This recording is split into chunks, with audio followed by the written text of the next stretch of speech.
Thank you very much. Okay, and then again, you're going to be on the recreational and medical marijuana cultivation interim urgency ordinance.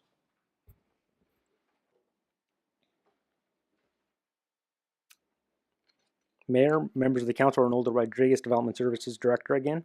This item before you is a proposal by staff for an interim urgency ordinance for the regulations pertaining to the cultivation of both medical and non-medical, which is commonly referred to as recreational marijuana. As the council knows, the city currently does have a medical cultivation ordinance, which I'll discuss in a handful of slides. However, it is limited to indoors to a maximum of 75 square feet. However, since the Compassionate Act of 1996, the marijuana industry in the state of California has largely been a moving target. So roughly 21 years, there's been a lot of different assembly bills, a lot of Senate bills, a couple of different acts that have been approved by the voters. And with that being said, that's largely left a lot of both cities and counties just to somewhat try to respond to those changes in the regulations. A couple of things in terms of where the city's currently at right now. The city of Yuba City, again, does permit the cultivation of medical marijuana indoors limited to 75 square feet. The city does not currently allow the cultivation of recreational marijuana, nor do we allow in any zone district the sale of marijuana, either for medical or non-medical purposes. It's actually called out in our local zoning ordinance that the city does not allow the sale of medical marijuana.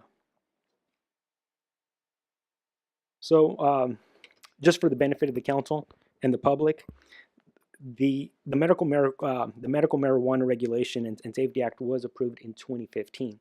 Subsequent to that, Proposition 64, which was approved by the voters November of 2016, which went into effect immediately, was passed. And that's, again, it's commonly referred to as Proposition 64. However, legally, the proper term would be the Adult Use of Marijuana Act, again, of 2016. So a couple of things that Proposition 64, attempted to establish was a comprehensive system to legalize and control the cultivation, the processing, the manufacturing, the distribution, the testing, and the sale of non-medical marijuana, again, recreational marijuana. The other thing, two items that it did, is that it stated that only persons over the age of 21 can smoke marijuana for recreational purposes. And the other key thing is that it also established a taxing system for the sale of recreational marijuana.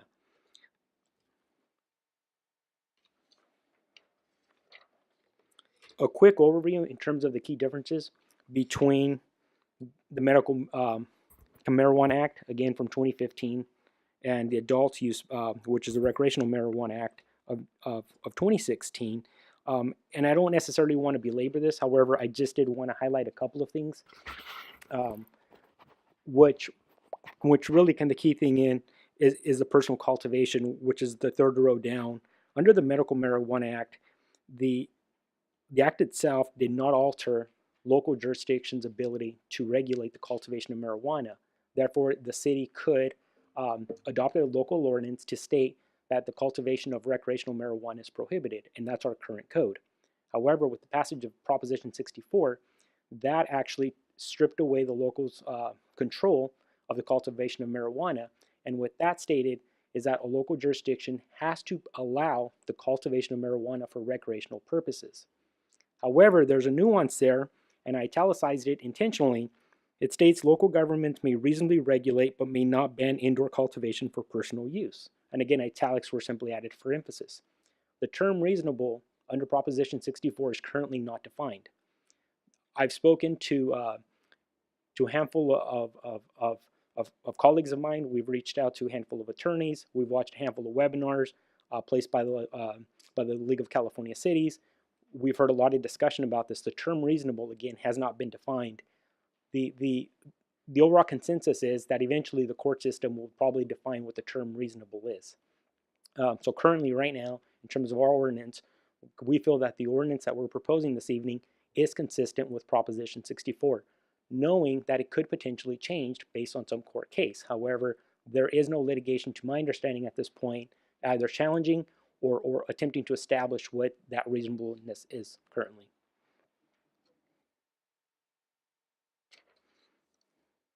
So, so in terms of the emergency ordinance, again, this would regulate both the cultivation of medical and non-medical marijuana. The purpose of an urgency ordinance, it's pretty straightforward. The ordinance itself, if City Council were to adopt it this evening, the ordinance itself would go into effect immediately. So as soon as the City Council adopts it, should that be the case, it goes into effect right now. The key thing with an emergency ordinance is that it does require 4/5 vote by the City Council. However, an urgency ordinance is only valid for 45 days. Within those 45 days, the City Council may extend it for 10 months and 15 days. And then subsequent to that, or within kind of that 10-month period, the City Council may extend it for an additional 1 year. So staff is currently proposing, again, an emergency ordinance. However, our goal is to come back with a more permanent solution, either within the 45-day time period or within a 10-month time period. Any extension, by the way, also requires a 4/5 vote of the City Council. A couple of key differences in terms of where we're at today and our current regulations and versus what we're proposing as part of the interim ordinance.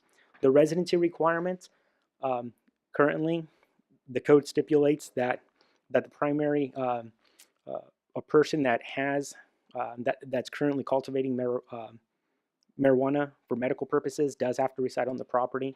What the new ordinance would stipulate is that a person over the age of 21 has to live on property. And again, that's simply being consistent with Proposition 64. Outdoor cultivation is currently not permitted, and we are not proposing any changes to that again. So as part of this ordinance, we're proposing that that it remain indoor cultivation only. So again, no outdoor cultivation. Indoor cultivation would be limited to 75 square feet, which is what we currently have on the books, and 6 plants. The 6 plants specifically is called out as part of the Proposition 64.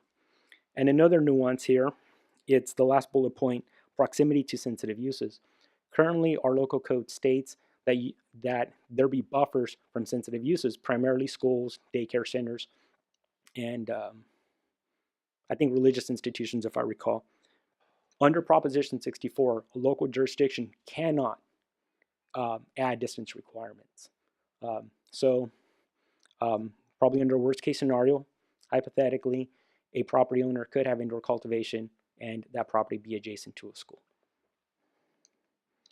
In terms of the ventilation system, we do require that the property provide a ventilation system to try to mitigate any potential odors that are generated from the cultivation of marijuana. That's currently on the books. We're not proposing any changes to that. The sale of marijuana would continue to be prohibited. So while people can actually grow the marijuana for cultivation purposes and for personal use, they cannot sell it. If they sell it, that's still technically considered in the sale of an illegal substance, and they could be arrested. There is a registration. That registration fee is currently $46, and it's valid for 2 years. There's no proposed changes to that. And the penalty, if someone were to violate it for, hypothetically, say someone was growing outdoors, there is a violation of $250 per day. That fine is currently $500. However, with the passage of Proposition 64, that again limited the maximum fine to $250 a day. So again, these changes are simply being facilitated by Proposition 64, not necessarily because we think they're good ideas. So as we move forward, again, the marijuana industry has been very fluid for roughly 2 decades. Since the passage of the first act going back to 1996. Moving forward, as legislation comes before us, or quite frankly, as court cases make different rulings, there are a handful of things that we as a local community are going to have to make some decisions, or we'll probably have to have some of these discussions. And this is not necessarily for discussion tonight. However, there are probably things that we'll probably be discussing in the future. And that's the delivery of marijuana, and that was passed by Assembly Bill 266, and that simply states that if a local jurisdiction does not adopt a local ordinance either permitting or restricting the delivery of marijuana within its boundaries, the state of California would in turn regulate what a local jurisdiction can do. That has not gone into effect. However, that would go into effect January 1st, 2018. The commercial cultivation of marijuana, this ordinance still continues to prohibit it. Testing laboratories, a testing laboratory, for my research, is they're I don't want to say that it's a front for cultivation for commercial purposes, but from speaking with some of my colleagues, that's usually how they'll come in and say, we're a laboratory and we're testing the negative effects or positive effects of marijuana. Can we please establish a cultivation in your community? And it's really not for testing purposes, rather it's for commercial cultivation. Mobile vending, that's also identified in Proposition 64, and then also commercial storefronts for the sale of marijuana.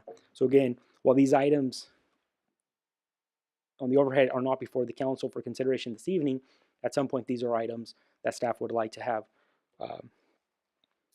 would like to bring back, at least simply for discussion purposes.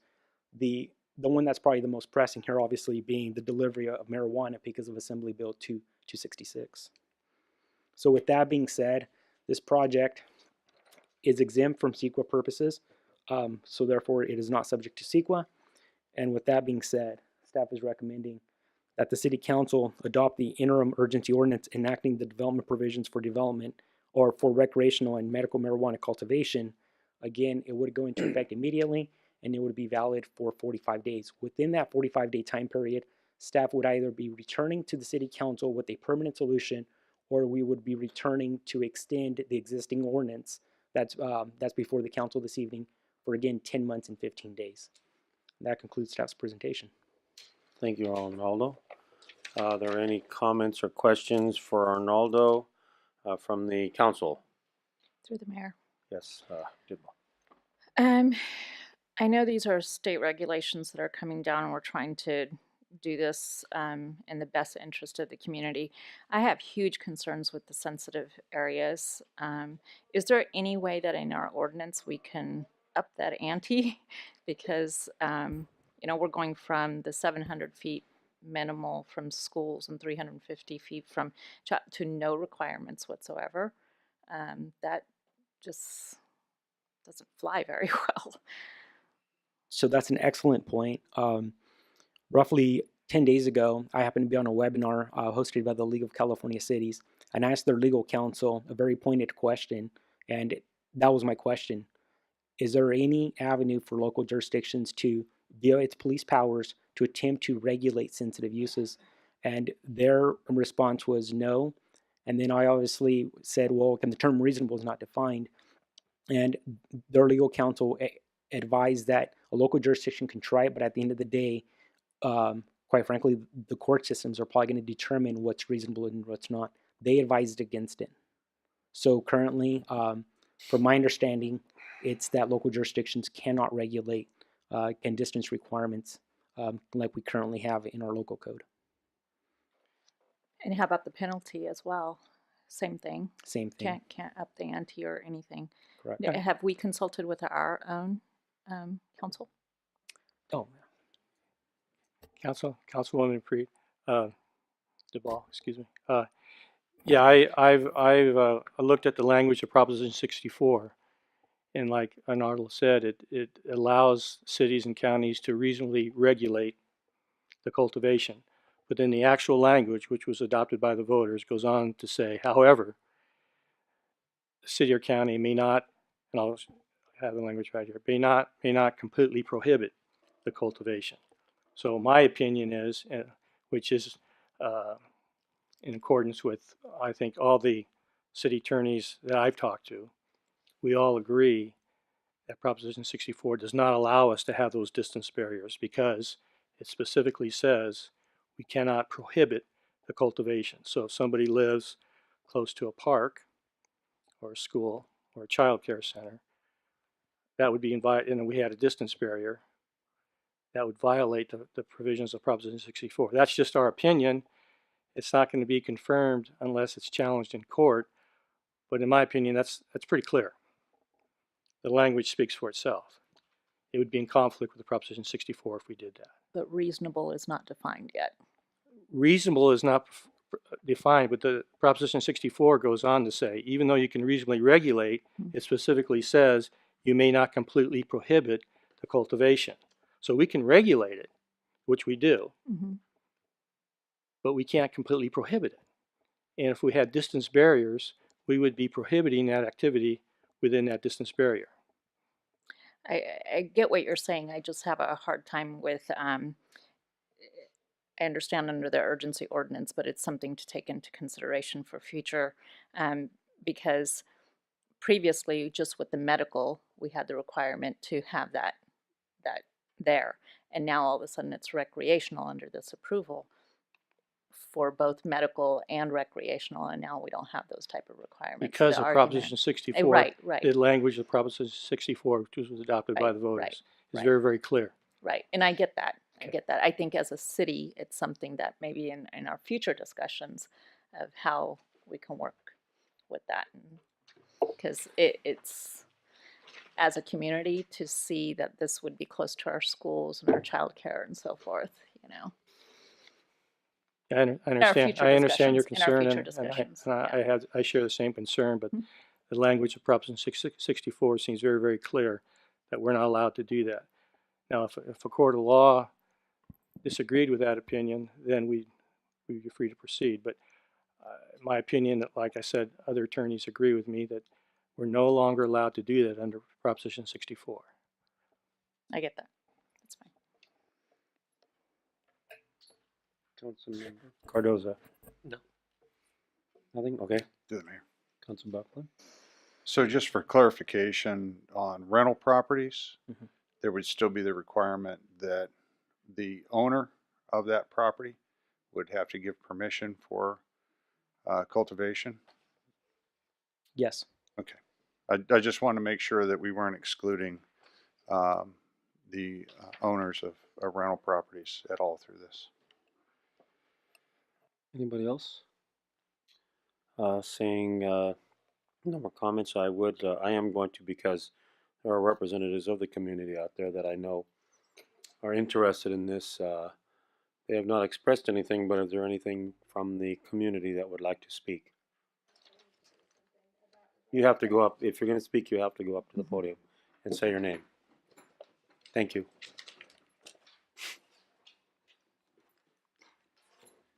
There's a door. No, there's a door on the right side over there. Yeah, it's okay. You're doing fine. First time. My name is Jody Hernandez. I live at 1502 Dana Way, which is on the corner of Queens and Dana. I have worked in the schools, so I am absolutely concerned with marijuana in our schools and for our students. I've seen huge problems with it. I've worked with in-school suspension students. What I want to say is that the mere fact that the 21 and over age requirement is in place is a big help with that, because I believe, because then we would be able to prosecute more fully people who provide marijuana to those under age 21. I think that could possibly help with that. I do understand, honestly, the restrictions that are in place do not prevent people from growing marijuana close to schools right now. It's not preventing it. It doesn't do anything. However, the fact that 21 and over is in place, it is legal for those of age of consent at that age. I honestly think that it would help in being able to prosecute those who do provide marijuana. It involves gangs and things like that. And I think it would help. So possibly that would be a solution to the concerns with that, or part of a solution to the concerns, since we are kind of hands tied with that kind of thing. Anyway, that's just my piece I wanted to say. Appreciate your participation.